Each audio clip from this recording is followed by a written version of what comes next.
పల్నాడులో నిన్న ఎలక్షన్ అప్పుడు అలాగే ఎలక్షన్ తర్వాత జరిగిన సంఘటనల దృష్ట్యా అదనపు బలగాలను పిలిచి పటిష్టమైన బందోబస్తు ఏర్పాట్లు చేయడం జరిగింది.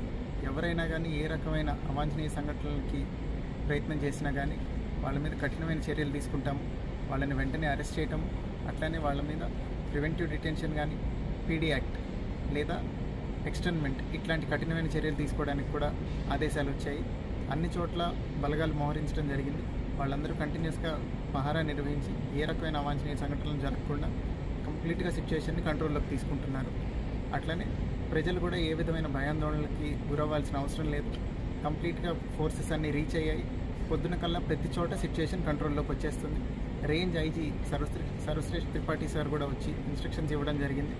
అట్లనే సీనియర్ ఆఫీసర్స్ ఏడీజీ గారు, డీజీ గారు కూడా ఏ రకమైన చర్యలు తీసుకొని ఈ సంఘటనలను అరికట్టాలనే దానికి ఆదేశాలు ఇవ్వడం జరిగింది. వారి ఆదేశాల మేరకు అన్ని చోట్ల ఈ సంఘటన